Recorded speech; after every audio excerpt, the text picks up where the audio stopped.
Imagine this. You're a paramedic, racing against the clock to help a patient who might have just broken their hip. They're in pain, scared, and completely dependent on you. But when you arrive at their home, you can't even get to them. Why? Because their arrogant neighbor has blocked the driveway with not one, but two cars. And when you politely ask him to move them, he spits in your face with three little words, do one. What happened next? Let's just say firefighters and police got involved, and that smug neighbor got exactly what he deserved. If you've ever dreamed of watching karma slam into someone who thought they were untouchable, hit that like button and subscribe. Today's story is one of the most satisfying cases of instant justice I've ever witnessed, and it all started with one very entitled neighbor. I used to work as a paramedic. That job taught me two things. First, life is fragile. And second, people can be unbelievably selfish. On this particular day, we got a call about a bariatric patient who had fallen at home. For those who don't know, bariatric just means extremely overweight. This patient weighed around 30 stone, that's about 420 pounds. Now, I've never judged people for their weight. Everyone has their story. My job was never to judge, just to help. And this patient, let's call them Mr. H, was one of the kindest people you could meet. Always polite, always grateful. But unfortunately, he had one massive obstacle in his life, his neighbor. This neighbor wasn't just any neighbor.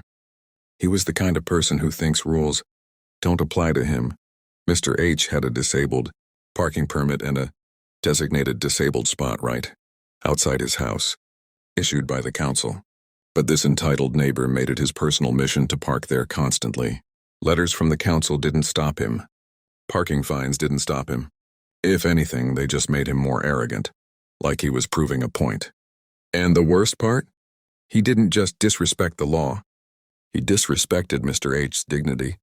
Every single day. When we pulled up to Mr. H's house that day, my blood pressure spiked instantly. There it was. The neighbor's car sitting in the disabled spot.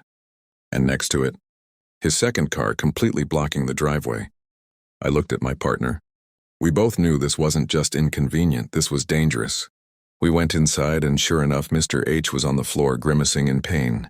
I checked him over and suspected a broken hip. That meant hospital immediately. But to move him safely, we needed access for equipment and the stretcher. And right now, thanks to his neighbor, that was impossible. I sent my colleague over to knock on the neighbor's door and ask, politely, if they could move their cars. A minute later, my colleague came back, shaking his head. The neighbor's response? Do one.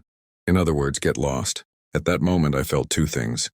Anger and clarity. Because if he wanted to play games, we were about to play them on a much bigger scale. I got on the radio and called for backup. Not just another ambulance crew, oh no.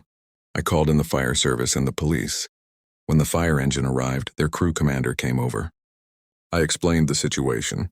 Patient in pain, blocked access, arrogant neighbor refusing to cooperate.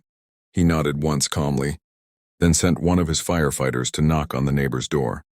And guess what? The neighbor gave him the exact same answer. Do one. The firefighter came back and relayed the message. The watch commander turned to me and asked one single question. Is the patient's life at risk? I knew exactly what he was getting at. And in that moment, I also knew this was our chance. Our chance to finally teach this neighbor a lesson he couldn't ignore. I looked him in the eye and said, yes, I need equipment into that house, and the driveway is blocked. This obstruction is endangering my patient's life. That was all he needed to hear. The watch commander didn't waste a second. He turned to his driver and said 4 magical words. Move those vehicles now. And then, oh, the sweet sight that followed. The fire crew walked right up to the neighbor's cars, placed their massive shoulders against the metal and started pushing. Slowly at first, then with unstoppable force. Inch by inch, both cars rolled down the street out of the way like they were toys. And just as this was happening, the neighbor came storming out of his house, red in the face, screaming, spitting, flailing his arms. You could almost see the steam shooting from his ears. He yelled at the firefighters, cursed at the police, shouted about his rights and his property. But nobody cared. The police, already familiar with his long history of obstruction, simply folded their arms and watched him dig his own grave. Every complaint he spat out fell on deaf ears. Emotional payoff. And there, right in the middle of this chaos, was Mr. H.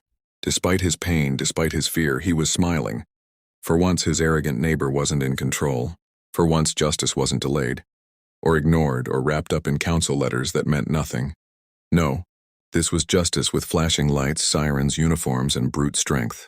And as we wheeled him out past those two cars sitting halfway down the street, Mr. H caught my eye and gave me a look I'll never forget. A look that said, "Thank you." Sadly, Mr. H passed away a few months later in hospital. His health battles were too heavy for him to overcome. But I'll never forget that day, because in his final months, he got to witness something he had been waiting years to see. His selfish neighbor finally knocked off his high horse. And the best part? The neighbor couldn't do a single thing about it. So let me paint the picture for you one last time. Firefighters muscling both cars out of the way, police officers standing silent but firm, and one entitled neighbor foaming at the mouth with rage, completely powerless. If that isn't instant karma, I don't know what is. At the end of the day, this wasn't about revenge for me.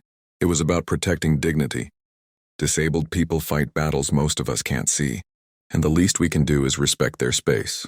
But when someone refuses to learn, sometimes karma shows up in the form of a fire engine.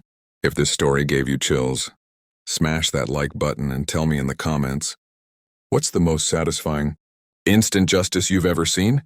And of course, don't forget to subscribe for more stories that prove karma really does have perfect timing.